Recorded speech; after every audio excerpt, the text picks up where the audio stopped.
Thank you for tuning in to this week's WorthWhile Spotlight. Before we get started, I want to give a huge shout out to our sponsor, Visit Columbia.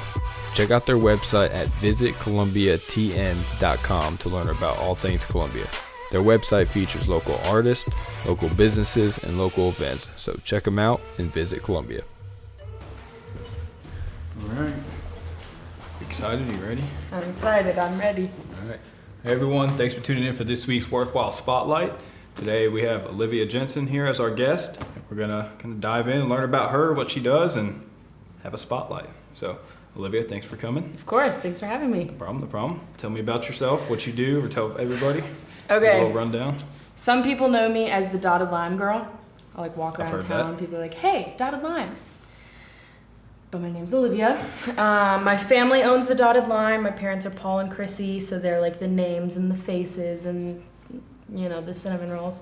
I've worked for them since they opened the restaurant, so I'm just kind of hanging out all the time. I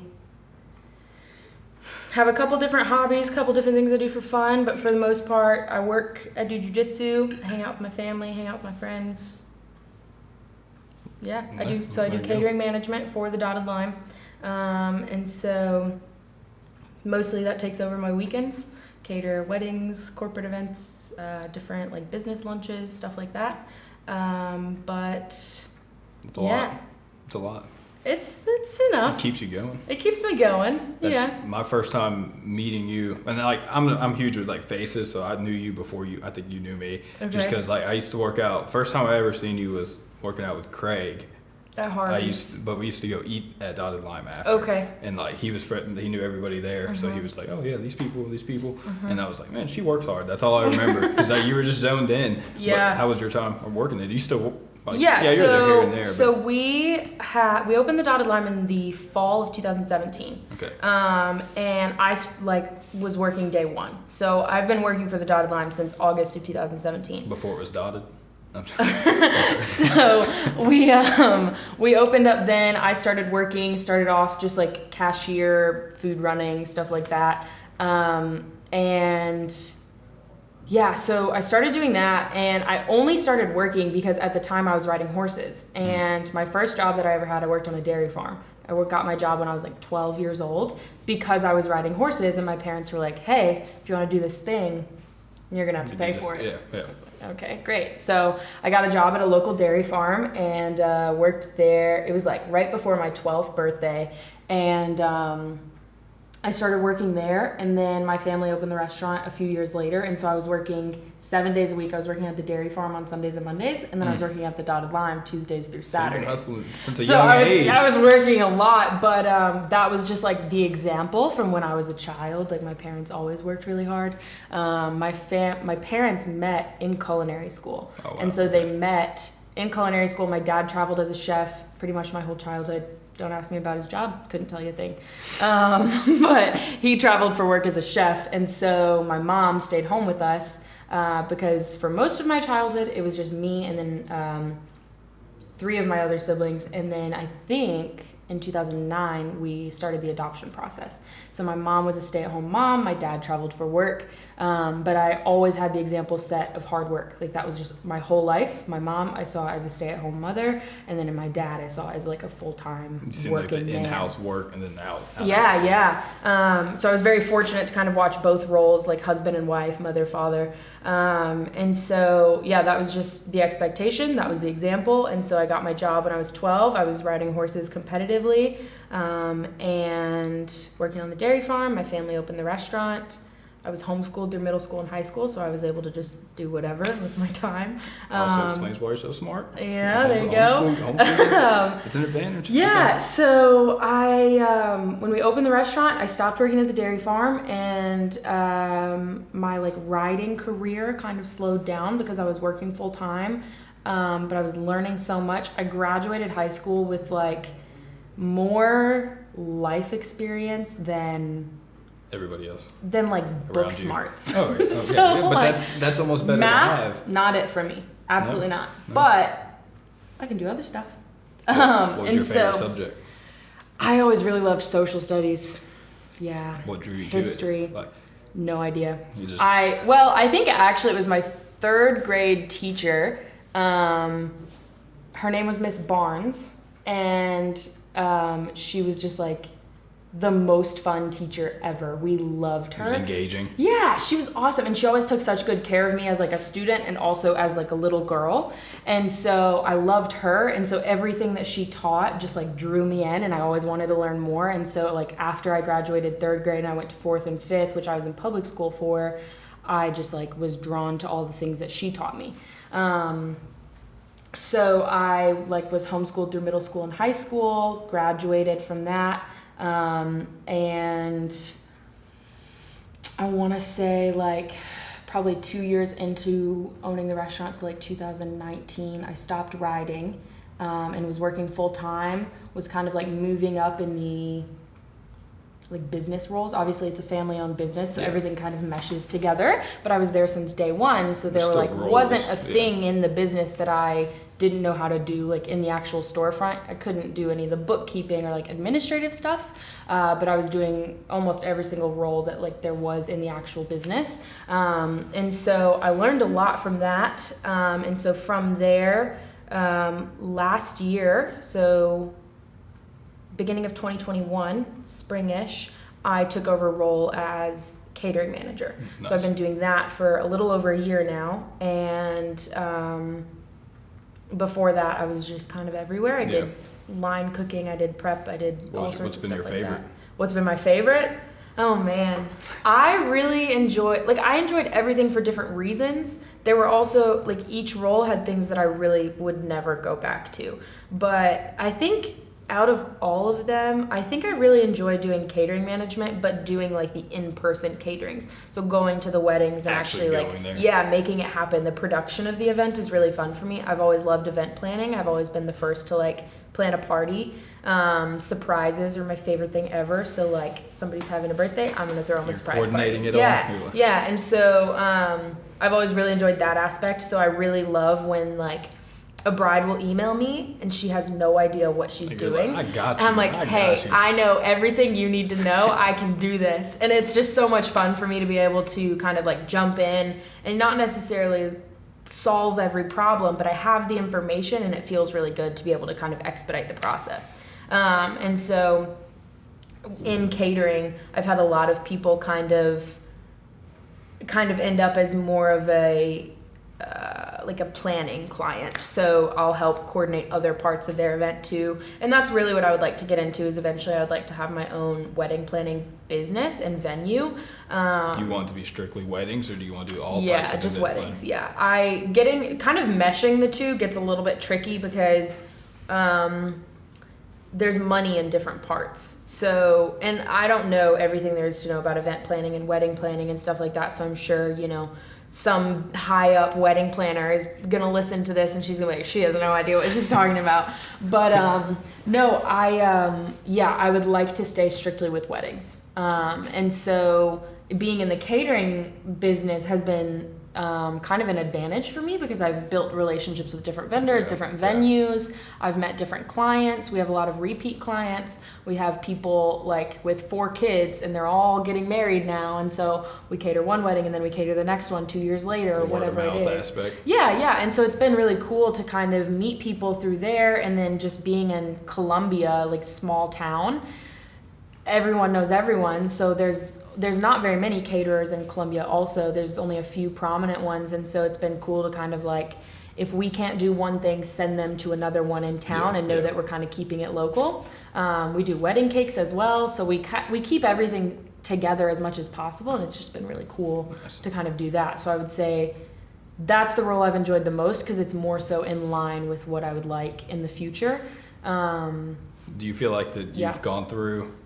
You said in the beginning, like you said, like everyone knows you as the dotted line girl. Yeah. Have you found it like developing like you, and then like everyone thinks you're like in different aspects of my life. So like with catering, I think I'm still very much the dotted line girl. Like I think people see me at events and they're like, that's Paul's daughter. Like I've always made the joke that my whole life I was always Paul Jensen's something because I have My brother's name is Paul Jensen, my dad's name is Paul Jensen, and my grandfather's name is Paul Jensen. Hop in there. It was the first, second, and third. And so, like, I've always been Paul Jensen something, whether it was Paul Jensen's little sister or Paul Jensen's daughter, whatever it was. And sometimes I've, like, really used that to my advantage. I'm like, sure. oh, Paul Jensen's, that's my older brother. I used it once at a football game, like at a concession stand, because I knew the girl knew my brother, and I was like, that's here's free pizza. Yeah.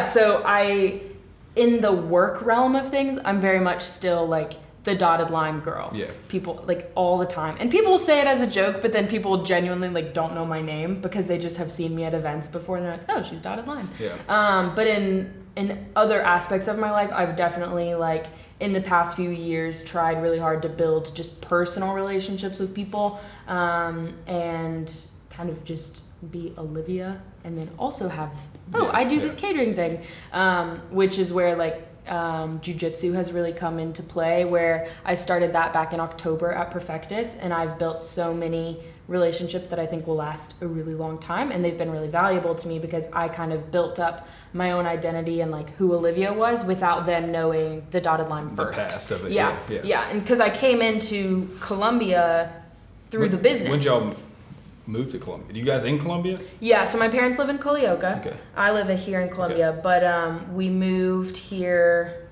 oh my gosh, I feel like it was in 2012 or 2013 that we moved here.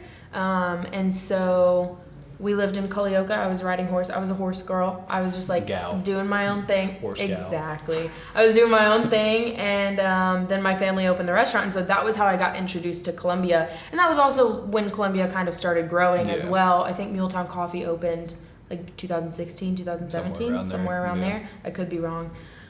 Austin's probably gonna yell at me later. He's like, you got it wrong. But no free coffee like that was kind of when everything started like flourishing and sprouting in town, and so that was how I started meeting people. So I was very, very fortunate to like get in there when everything started growing. And so since then, obviously, there's more businesses popping up. There's more people moving into town, and I've been able to build relationships with people just through what's happening around town. The natural growth happening. Yeah. And some of it I enjoy, some of it is weird, but it's a double-edged sword. Yeah, for sure. So, yeah. Well, so tying that back to jiu-jitsu, what made you want to get into it? Like, what was the, you looking for something to challenge yourself, or kinda, yeah. So when I stopped riding horses, I started lifting weights, and I was doing that for a few years, and I enjoyed it. It was good. But it was very boring because it was, I don't necessarily need to work out with people at all, but it was by myself and there was nobody else that was challenging me. So it was like me against me, which was great until I beat me. And I was like, okay, what do I do next? That's a powerful statement. It's a powerful statement. I mean, I didn't know what to do. So my dad joined Perfectus almost immediately after they opened downtown last year, which was like May, June was when he joined with most of my siblings. So they all kind of started it together, and I thought it was the most ridiculous thing ever. I was like, there is no way I'm getting into jiu-jitsu. That is nasty. Because I went in and I watched a class, and like if you walk into a jiu-jitsu class in the middle, it's going to be pretty weird. Oh. Yeah, you're like, what's going on here? What is going on? Why are there like men and women's legs? Why are people sweating on each other? Why is everyone why are your faces so close together? And it's weird to watch for sure until you kind of start understanding it. And you're like, that's freaking cool. And so I went in and I watched a class like in the middle of the summer last year, and I'm pretty sure they didn't have AC, so it was just gross. Like, man, it was really humid in there. Why is this happening? Yeah, I was like, this does not look enjoyable. Why do people pay for this? They're in these like heavy gis. Everyone just looks exhausted. I was like, that does not look appealing. And so I like completely swore it off. I was like, absolutely not, never. My dad tried to get me to go for so long, and I was adamant that I was not doing it. And so October of last year, or maybe September rolled around, and my sisters were competing at a tournament up in Nashville. It was called Tap Cancer Out. It's just a nonprofit organization that puts on these jiu-jitsu tournaments all around the country. That's cool. It's pretty cool. And so they were competing that day, but I had a catering that night. I was like, I want to go watch my sisters compete. And so I drove up to Nashville and I got to watch them compete, and I'm pretty sure they both won both of their matches. And it was just super cool to watch and just to kind of see that like competition environment that I really missed a lot from competing when I rode horses. And so I rode horses competitively, and so competing didn't faze me anymore. Like, I didn't get nervous. It was more so just I needed to make sure I was prepared. And so I saw that, I want to say that was in September. And then October rolled around, and there was another competition that I went to watch my dad and two of my sisters. And it was like the second to last weekend in October. It was like the weekend before Halloween. There was another competition, so I went and I watched that one. It was up in Franklin at the Ag Center. And I went up there, and I was like, man, this is actually really cool, because I got to watch girls my age and my size compete. I was like, I wonder if I could do that, because I'm pretty strong. Yeah, you're like, and I so, could do this. yeah, and so and all the coaches were there, and Spencer was there, and I had met Spencer in August of last year, actually, at a funeral. We sat next to each other, and so we were like sitting next to each other at this funeral. And he like looks over at me and he's like, hey, I know your dad. And I was like, of course you do. And he was like, and of course in my head, I'm like, we're at a funeral, this isn't appropriate. Yeah. He's like, yeah, we do jujitsu together. And so it was a sweet connection to make, where I was very uncomfortable because I was at a funeral, but then also it was like this like safety net where now I knew someone going into Perfectus that wasn't just my dad and my my sisters. And so I met Spencer in August, ran into him again. I'd seen him at Muletown all the time, but ran into him again at the competition, and his wife Sydney was there, and she was like, yeah, I train, you should come in. I was like, you're like, this is perfect. Great, okay, so girls do it too. All right. And not just like little girls that like grow up in it, but like women, grown women that are married and have families. They all do it. And so it was really cool to see that perspective too, because I knew that I wouldn't just be walking in and only training with men. And so I told everyone, I was like, okay, great, I'll come in on Tuesday. I don't know why, but I was like, I'm not going to train on Monday. I don't want to do that. But then I ended up going in on Monday because I was like, I don't want to wait till Tuesday, because it was very exciting. And I knew that I needed something that was going to challenge me and push me in ways that like I hadn't ever been pushed before, so it was completely foreign. And so I went in on Monday, and man, I was so uncomfortable. It was horrible. I was like, I remember sitting in class and just being like, they are not speaking English right now. That's what I was thinking. What is going on? And it was so uncomfortable, but in the best possible way, where I was like, I'm going to come back tomorrow, because I told myself that I was eventually going to be able to understand what was going on, be able to do it, and I was going to keep getting better, because like when I said the thing about weightlifting where it was like me versus me, and then I would beat me, and then what do I do? It was like I could see that even the upper belts were constantly, it was like me versus me, and I was never going to beat me. And so I knew that I wanted that, like I wanted that drive. And so I walked into jiu-jitsu looking for something challenging that I hadn't ever done before, but now 6 months later it's something that I've done, and it is still challenging. Like, it's not something where it's like this one thing that I'm doing, I just have to get better and then I'm set. It's like this one thing that I'm doing, I have to get better, and then it's going to introduce a whole new a whole new realm of things that I had no idea even existed. And what would you say the number one benefit from joining would be? Like mental clarity, physical clarity? Man, I was already pretty physically active. I trained all the time, worked out a lot. And so that wasn't, necessarily a thing for me. It was all mental, and it's still mental. Like, there are times when I pull in and I like park, and I'm like, I do not want to get out of my car right now. And it takes like everything inside of me to just like walk in the door. And those are usually the days I find that are the most rewarding. Of course. In the moment, it's like, this sucks. But afterwards, a couple days later, I can look back, and first of all, it makes me proud that I like walked in a time when I really didn't want to. But then also, it's like, I actually learned a lot. I really got pushed. And those are the days where you're probably going to walk in and you're going to lose every single round, and you're probably not going to have a good time. But on top of it, days later, that's kind of when I've noticed like the most benefit has come from the like walking in when you don't want to. And so, man, I mean, for like the most beneficial reason for signing up is different for everyone. Like, everyone joins for different reasons. For women specifically, a lot of women join, some women join for the self-defense aspect. That was not That me. makes sense, I did though. not Yeah. join for self-defense. You know, I didn't think that jiu-jitsu was going to teach me any type of self-defense. For me personally, now I know that if there were ever a situation that I was in where maybe I was being attacked and I was being, you know, like held down, or because I'm a small woman, so like you could just like hold me down on the ground and I probably would have a hard time. So it's like this thing where it's like any man that approached me on the street, if I were to be attacked, I can't necessarily confidently say that I'd be able to fight him off well, but I know that I'd be able to keep my composure better, and I'd be able to kind of at least defend yourself. exactly. Yeah. I'd be able to react in a well thought out manner, as opposed to just like freaking out and freezing. Flailing yourself, yeah. And that's, you know, what I see like with my younger sisters too. I have two of my sisters train, Charlie and Amelia. Amelia is like 14, but she's 80 pounds. She's tiny. And I can confidently trust that like if they were ever out somewhere and someone were to try to hurt them, first of all, they're feisty enough to where like it's not going to last very long. But also, I know that if they were ever in a situation, God forbid, where someone was hurting them, they would be able to take a second, take a deep breath, and figure out how to react appropriately, as opposed to just panicking.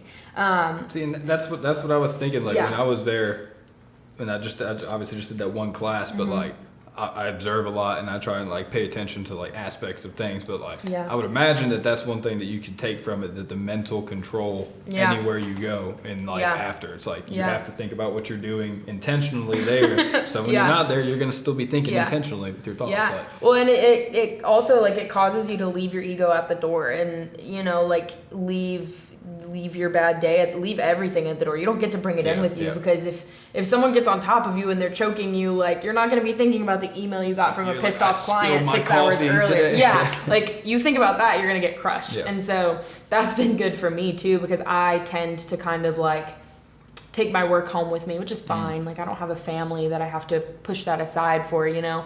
But still, it very much is like when I was lifting weights, I would just still be thinking about those things, and it would kind of slow me down. And so when I'm rolling and I'm training, I cannot. Yeah. Like it is not even an option. And so it's been really beneficial, just in every single aspect. And the coaches are amazing. Like that was I say was kind of an advantage for me going in, was just that the coaches were so incredible, and I knew them all going in because I had met them all at the competition the weekend before. So like as soon as I walked in the door, people were like, "Hey, Olivia." And so walking into a familiar place was really comforting too, especially when it was already going to be uncomfortable. I like being a woman walking into a gym is already uncomfortable enough, and then being a woman walking into a gym full of men who are going to tackle you, like is even more uncomfortable. So walking in and like all of the men and all of the women greeting me in a friendly manner was really comforting when I knew that it was about to not be very comfortable. So when I walked in, like I'd seen Spencer at the health fair that they did at Perfectus before, and like he was not going to be there, but he was like, I'll write it down and I'll send it to Miles, I believe is his name, and like I don't think that communication happened, but like I walked in like 5 minutes after 6, and I was supposed to be there at 6. Like everyone was just warming up, and I was like, "What's up, guys?" And they're like, "What's up?" I was like, "I'm supposed to be here for a class. I don't really know who I'm supposed to talk to." And then Miles came out, and he was awesome. Like he was like, "Yeah, but this is where we're at. Like this is what we do. Like here, sign this." Like, and I was like, "This is dope." They're good people. Yeah. I can tell. Yeah. Do they have 2 locations? They have 5 locations. Oh, okay. So, and I'm not going to be able to get everything right in the story, but they opened, so Jeremy is the owner. Jeremy and Miles own the Columbia location together. Jeremy started Perfectus in Brentwood a long time ago. I want to say it was like 15 years ago, but that could be completely wrong. And so they have Brentwood, Columbia, Fairview, Lebanon, and Hendersonville. That's pretty spread out. Yeah, so we even took a competition team up to a tournament this past weekend in Lebanon. And have you done tournaments yet? Okay. Yeah, so we took a big team up there. We had like 55 competitors or something like that. It was crazy. Nice. And we just dominated. How was that your first competition? That was my second competition. How was your first competition, being there after watching it and like being intrigued? I lost, but so I'm a white belt. I competed as like a medium heavyweight or something like that, which is a very small bracket for women. And so there were 3 women in my bracket, and so since I lost my first match, I got third, and the other 2 girls fought each other for first and second. And so I can confidently say I wasn't nervous going into the competition because I knew how to be in a competition mindset. But I'd only been training for 4 months, and I was very confident that I didn't know anything. I was like, I don't know what the heck is going on. And so going into my first competition was scary because I was like, I don't know what this girl knows versus what I know. But I learned so much, and I was able to come back, and like since I lost that match, I came back and I just like convinced myself that I was gonna train my ass off. Like I was like, I'm not slowing down. Like I flipped the switch. Yeah, exactly. I literally just like flipped it, and I just have not slowed down. Your next competition? No, I definitely lost. But that means you went back again. Oh my gosh, I'm going back to train. Yeah, and so I have a competition I'm training for in July in Austin, so I'm gonna go to that one. But I mean, I was reading an Instagram post from a girl who is like an upper level, she's an upper belt, she competes all the time, and something that she said, it was something along the lines of like, even if I lose my match, I know that I did my best to prepare myself, and like that has to just be enough walking away. And maybe that reigns true for me. I'm not 100% sure yet how I feel about that statement. I really don't like losing at all, but I've lost all 3 of my matches in competition, so it's humbling. It's good, because then I walk away and I like avoid eye contact with my coach, because I'm like, oh my god, don't look at me. I drove all the way to New Orleans for this. But I really enjoy competing, and so I just loved the adrenaline and the feeling of it. I definitely didn't love getting a silver and a bronze medal, but still, okay. You were there. I was there. I showed up. I trained. So how many people are in your family again? I know you have a large family. Yeah, so I have 12 siblings. Okay. So there's 13 of us total, plus mom and dad, so there's 15. There's a lot. How was that growing up? So I grew up for like the first 8 or 9 years of my life with just a family of 6. Which is like, people still say is a big family, but to me, I'm like, no. No, I mean, comparatively now, family. You're like, that's I'm sure, tiny. like moms with 4 kids are just overwhelmed all the time. I get it, but, or maybe I don't get it, but whatever. So we've adopted 9 kids. 8 of them were from Ethiopia, and then 1 of them was from here, like north of Nashville, Antioch area. Were they all related? So we adopted a sibling group of 3 and then a sibling group of 5. Okay. And when we adopted the first time, it was a sibling group of 3. It was Lily, Evie, and Josh. And Lily was 4, Evie was 3, and Josh was 2. I think it was like 2, 3, 4. And I was just excited to have younger sisters. I'm like, this is awesome. I get to dress them up. I get to do all this stuff with them. Because at the time, I had only had Sam, who was my younger brother. We're like a year and a half apart, and when we were kids, there was like this time period where we hated each other, there was a time period where we loved each other, and then we hated each other, and then we loved each other, as it goes. Tell me and my brother. So we adopted 3, and I was so excited. Like, I was ecstatic. Sam was excited to have a baby brother. It was awesome. And I want to say it was like a year later that we adopted Daniel, Matthew, Joseph, Amelia, and Charlie. Yeah. And so we brought home another 5. They were ours. And we had a Jensen family of 14. It was crazy. What time frame was it? So you got the 3 and then... And then it was, I want to say it was like a year later. And I could be butchering this. I was so young. It all just happened. In my head, it was like bam, bam. 4 months, but I know that's not accurate. It happened really fast in my like little girl brain. But as soon as we were a family of 14, we outgrew our house in Spring Hill, like that. I graduated from Allendale Elementary School. I went to Longview, and then I went to Allendale.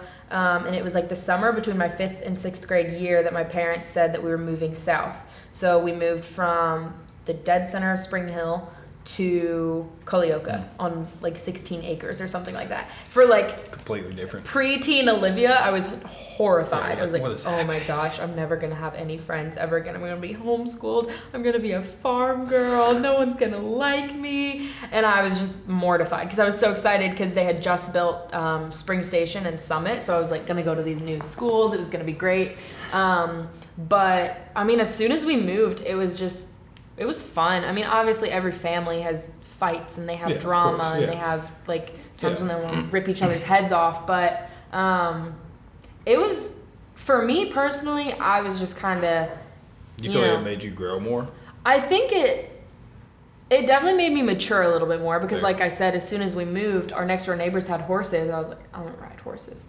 And then I was like, I got to get a job. That kind of was like probably somewhat like an escape, not in a bad way, but like it I was. can go ride and like be And my next door neighbor, she was like maybe a year or two younger than me, so I was like friend immediately.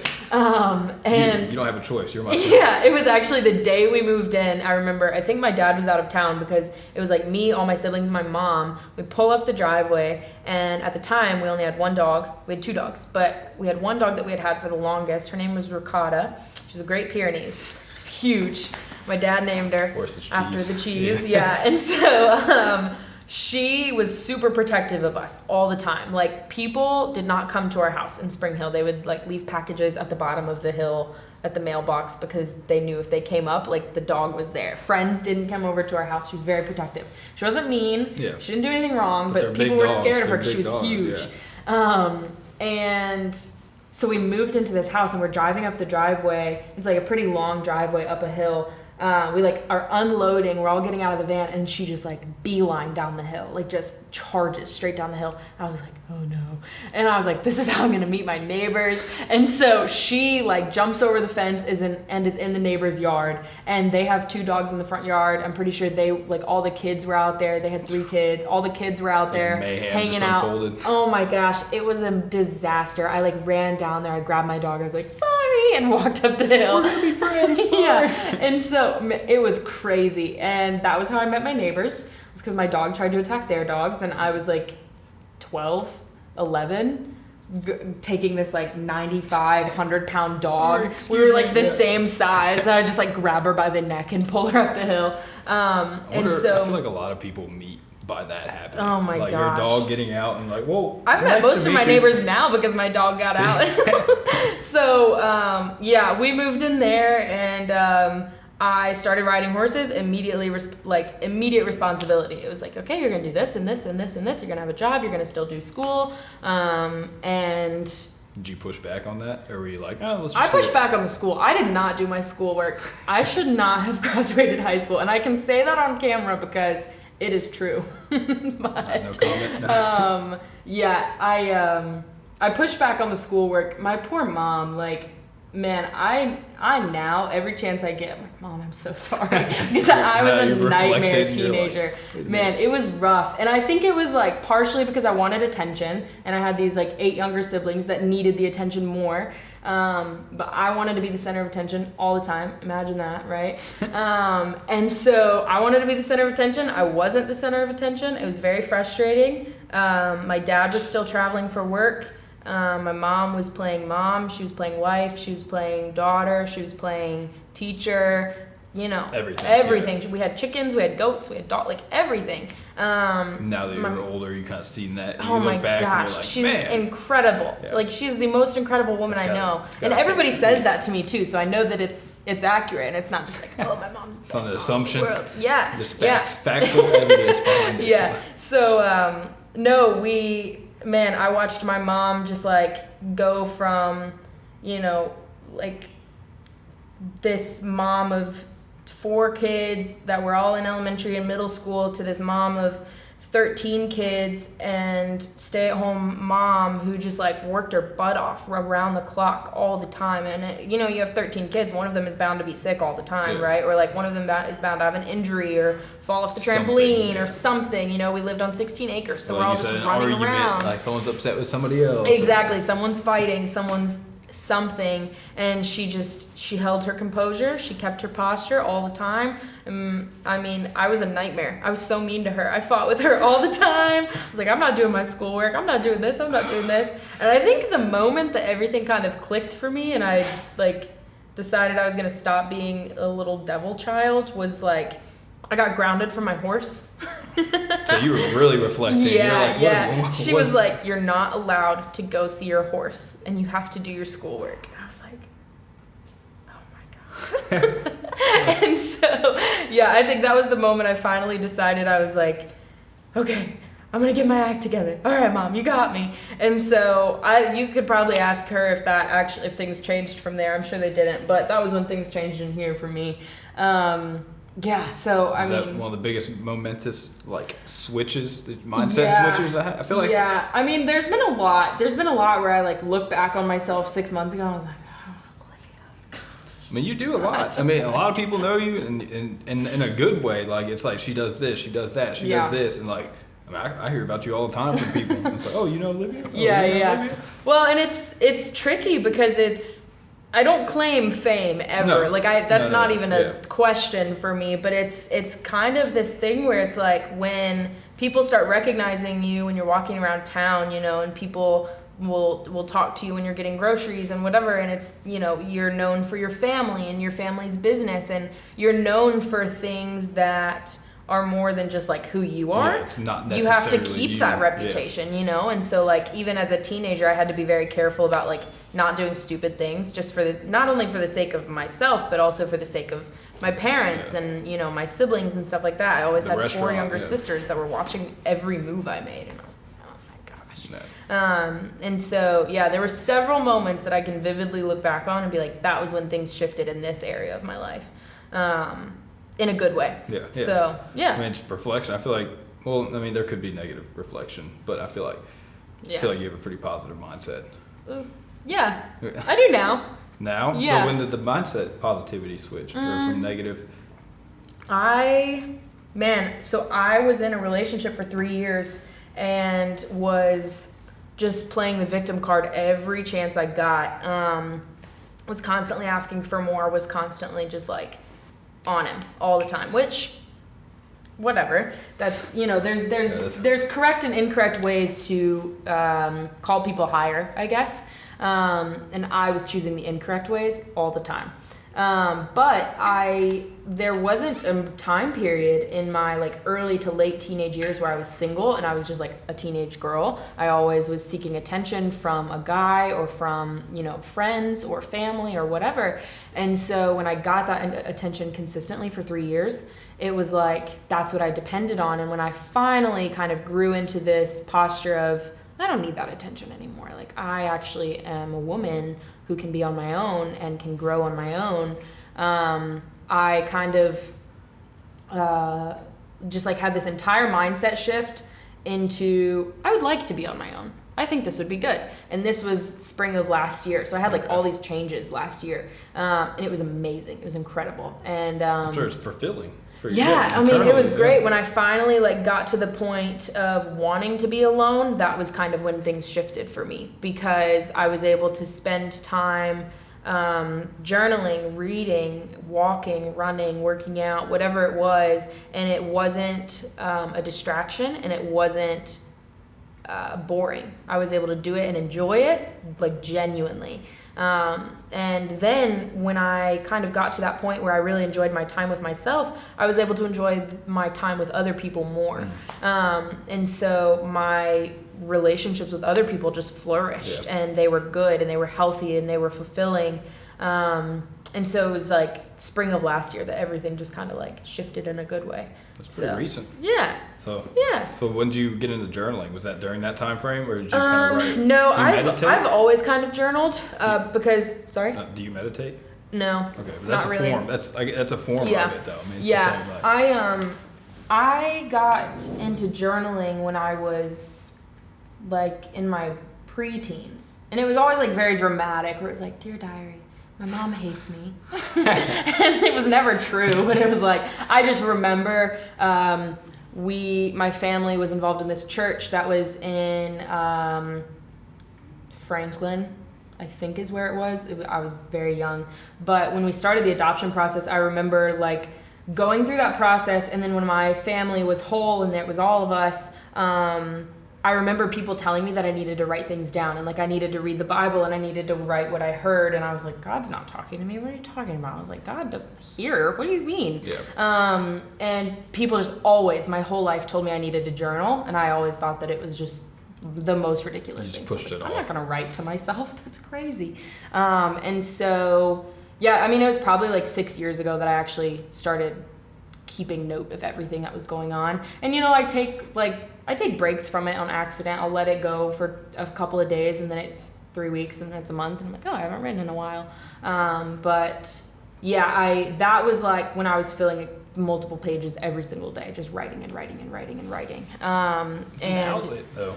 It's great. I recommend it for everyone, Yeah. especially I think women, because I think I was literally gonna say especially men. So yeah. Well, I think like for women, it's important to journal because I feel like most women are kind of always found wanting, where it's like we're always going to want more. We're always going to want something deeper, something more intimate, something more fulfilling. Yeah. And so we need to have that within ourselves before we ask for it from someone else, which I think is important for all people. Yeah. But women specifically, I think it's important, like before we get into relationships, before we start working through, you know, different issues within friendship, I think it's really important to kind of evaluate those issues on your own before bringing it up in that specific relationship, because sometimes it can be harmful if you bring it up before actually processing how you feel. You make it bigger than what it is by journaling, writing it out. Yeah. You know, get it out of you, then you're like, wait, this doesn't really necessarily bother me as much as I thought it did. Yeah, and then you're kind of able to, I guess, work it out in an easier way because you already know how you feel about it without like verbally processing as you're in this conversation with someone, or whatever the problem is, you're able to kind of execute it in a more controlled manner. Yeah. So it's like understand. I don't know. I feel like it just helps you understand yourself more. Yeah. Like I meditate a lot more than I do journal, but I find journaling to be a different source of an outlet, and like I don't know, I usually try and do it in the morning if I'm gonna do it. It's not like a plan, like I'm gonna journal tomorrow, but like I'll wake up early one day, or I'll go to sleep early, and like I'm up in the morning, and I'm like, today's a good day to journal, and it just happens. But like you just feel, I don't know, calmer. I don't know, I do. At least to me. Yeah. I don't know. For sure. Yeah. So talk to me about Tennessee for Ukraine. Yeah. Let everybody know what that is and what you do. So man, I can't even. What has it been? 3 months, almost 2.5. So Russia initiated an attack on Ukraine end of February. Beginning of March, a friend of mine, Christian Campbell, decided he was going to go over there. So that was like the immediate start of Tennessee for Ukraine. So Tennessee for Ukraine is not mine, it's Christian's. I kind of jumped in and started helping as he went over there and as things started going, and he needed funds, and there were things he was paying for over there, like in regards to humanitarian aid that he shouldn't be paying for out of his own pocket. And so he started it. I kind of started helping with like the logistical stuff, bank account, nonprofit status, all that stuff over here that's difficult to do from an international phone number or a Zoom call. And so Christian is still over there. He left middle of March, and he's been there the entire time. He primarily operates on the front lines. So they go in and they extract people from different hot zones in Russian-controlled areas, or areas that have recently been shelled or attacked. And he gets people out, whether they're injured, whether they are, not injured but have a place to go, or they need a place to go. He'll go in and pick them up and bring them west. And ultimately he just gets them out and then helps kind of get them settled in one place, and then they'll figure out how they're gonna start over. I mean, you think about like where we're at. I try to compare it in my own like personal life, which it's on a much greater scale than that realistically, but I think about it kind of in a manner of like, okay, I live in Columbia, Tennessee, which is an hour south of Nashville, and I think about like if Nashville was attacked, someone like took over Nashville, Tennessee, you know, whoever it was, they just took it over. Cities were being, you know, neighboring cities were being destroyed, and people were being kicked out of their homes, and they were being killed, and they were being, you know, just horrific things happening. And if that was happening to my family, if that was happening to my friends, you know, I have family that lives in Nashville. So I think about it on that scale, and it kind of brings me to reality in a way of trying to understand what they're dealing with over there. And that's the best way I can get myself in a mindset to operate in what we're doing. Because it's really easy to hear about what's going on the other side of the world and just be like, well, it doesn't affect me. And some might say it's very maybe a nihilistic to think of like, okay, well, what if that happened to me and my family? But for me personally, that's how I operate in the capacity that I am right now, where it's like, that's actually happening to people. Yeah. Their, you know, mothers and fathers are being killed, their children are being taken from them, their homes are being flattened. So that's kind of the mindset that I have to put myself in to be able to fully understand what's going on, and then to be able to like take action from there and be able to say, okay, well, what can we do to help those people? And Christian went over there, and we've been able to send money to where they can purchase supplies, make transportation plans, medical supplies, all sorts of stuff like that.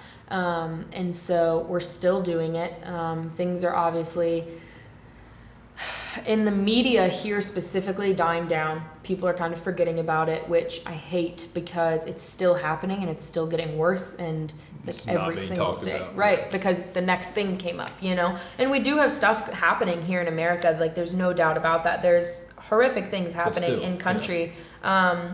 But yeah, I think I've always said that Christian is incredible, and it's an honor to know him and to be able to help and support what he's doing.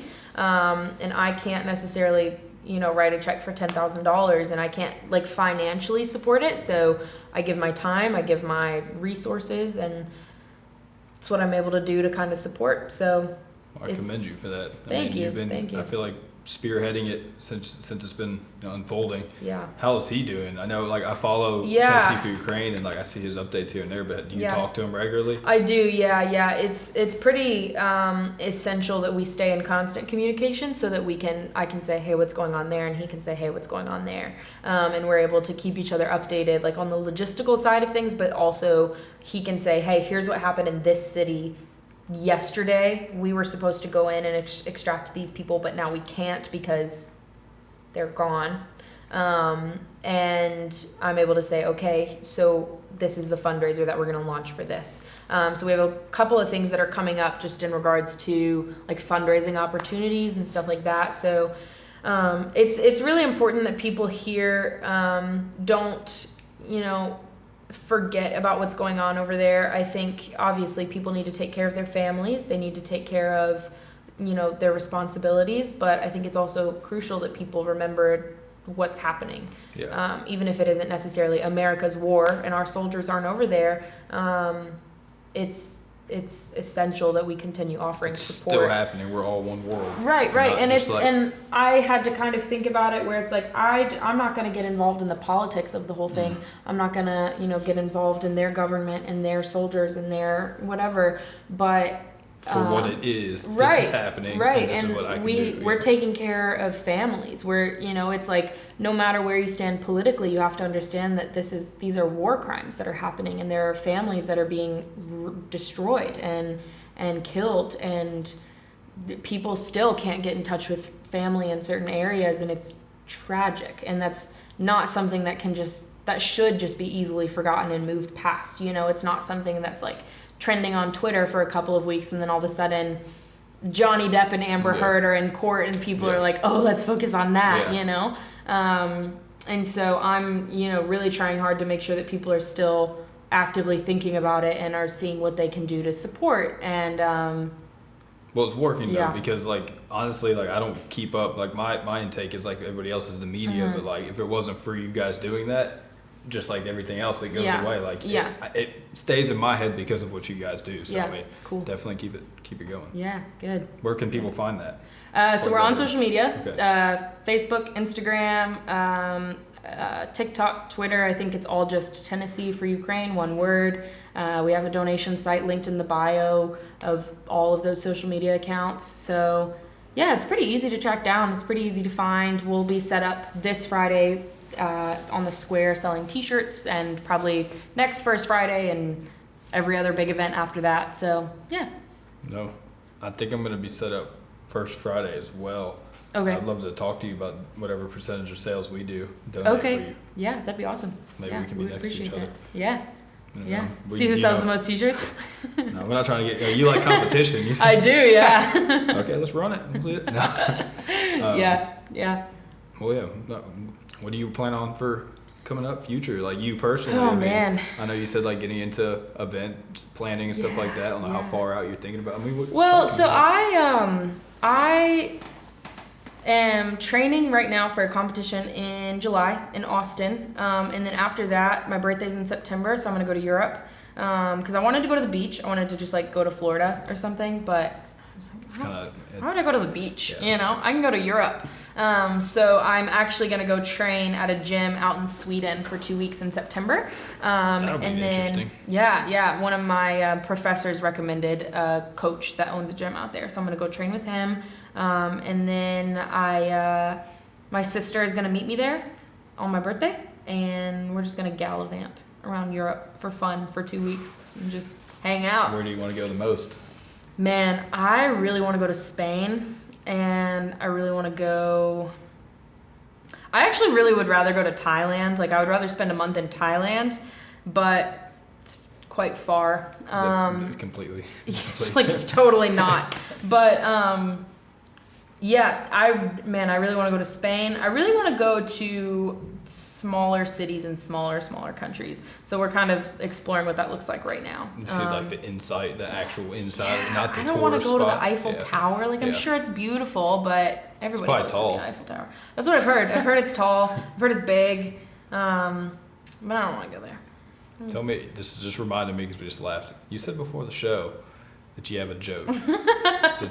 Only one joke. I do. I only have one joke that I know.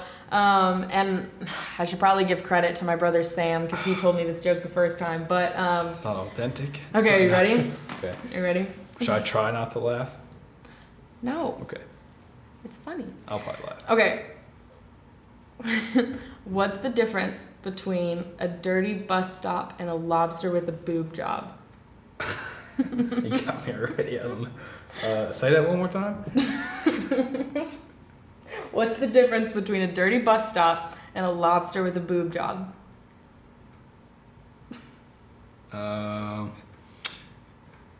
One's cheaper. I don't know. One is a crusty bus station and one's a busty crustacean. It's good. It's good. That's good. I'll give a round of applause. Thank you. Or snaps. Thank I'll do you. snaps. Thank you. Yeah, That's not what I was expecting. That's but no. That's all I got. That's all I got. how often do you crack that on people? All the time. All the time? Oh my gosh! Anytime I'm like in a group of people, I'm like, "Do you guys want to hear my Like, joke?" Hey guys, the guys. And most of the time, people don't laugh. People don't laugh when I tell it. I would laugh. I'd be like, hey. People Especially never if I laugh didn't when know I you. tell I'd be like, she's funny. It's so stupid. My brother gets so mad at me when I tell it because I never give credit to him. Did he come up with it? I don't know. Probably not. Because sometimes I'll tell the joke to people and they're like, "Oh, I've heard that before." Which, by the way, is the worst possible thing to say to someone when they're trying to tell you a joke. Oh, I've heard this It's one. completely demoralizing. Just Like, pretend like you don't know it and laugh. Get the knee slap. Yeah. So, there's a question that I like to ask people on here. I'm Okay. sure you've heard me ask Kevin, but if you can go back to any age and give yourself any sort of advice, oh my gosh. whether it's life advice, family advice, I don't know, whatever it may be, what would it be and what age? I'm so young. It's like I But barely you're lived. very intuitive. I and I barely feel like lived. you're very self-aware of yourself. I think if I could go right now, my honest answer is if I could go back to any age, I would go back to like 14-year-old Olivia and tell her to, and this is gonna be so cheesy. Oh my gosh. But I would tell her to stay single, listen to her parents. Because my parents' rule was you're not allowed to date till you're 16. I see you break. And I did not listen to that. Oh my gosh, I did not listen to that. But I would tell her that her parents were right and she needed to listen to them.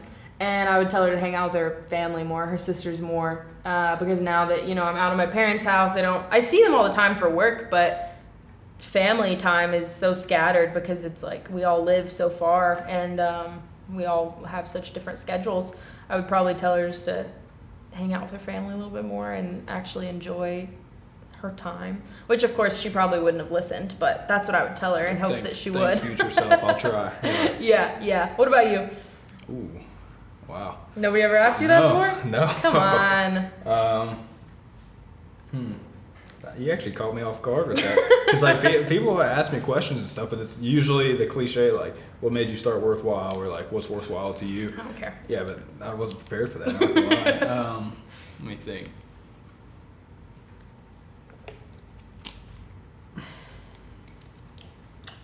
I think I would go back to 16 to 18-year-old me time frame. Okay. I think it would be, for one, like definitely spend time with family and like enjoy the present moment. I think then that I was like very blind to like the path of life, and that's just the age. I feel like that you just learn as you grow. Yeah. But I would say to trust in myself more and not be scared. Okay. Because I think that happened, naturally, like just learning to like, speaking at places and stuff like that. Like I kind of broke myself out of that shell, but at 16, I was working at Kroger and like I was just bagging and floor supervising, and like that's just what I knew. And then I read some books and stuff that changed, but like if I could talk to that Tyler, it would be like, be the best you can be. Yeah, be the best you can be. Listen to yourself. Okay. Because I feel like that my intuition, this is just personally, but I feel like my intuition's always kind of been strong, but I never listened to it. Okay. And I kind of just was blind to it. Yeah. So like, trust in yourself more. Yeah. Okay. So. Do you have like a motto or like a statement that you live by that isn't associated with WorthWhile? That isn't something that you like put on a T-shirt and say people when you're behind a table, but something you like say to yourself frequently? Honestly, now is the present moment thing. Like I think I grew into that. Yeah. Like that's the whole point of like going back. I would just say enjoy the time now. Okay. But like recently, maybe like 2 years ago, over quarantine, I read the book The Power of Now. Okay. And it's all about taking advantage of the present moment, and like that's all we truly have is right now. Like what you do for the future can only be done right now. And thinking about the past is going to keep you from right now. So I try to continuously reflect on that. So like, I guess that's not a phrase, but like, be present. Yeah. If I had to pick a phrase. Yeah. Because like, there's so many times that like throughout life, like small things like interactions at coffee shops, interaction anywhere that like we're so zoned in on our day-to-day lives that we don't appreciate the moment. Yeah. And like on the way here, I was just like looking up in the sky and I was like, supposed to be here right now.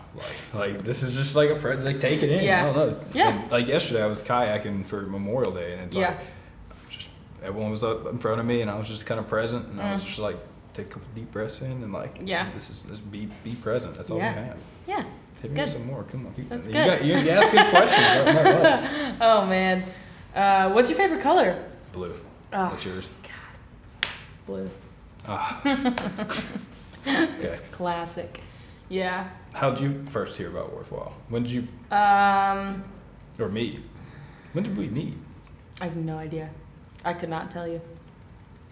I think I remember you bartending at the Mule House, like downstairs at one of the first events that we did, I think.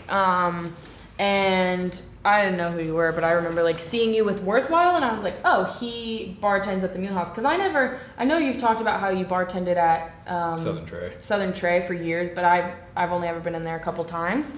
And so I think I like first heard about WorthWhile maybe,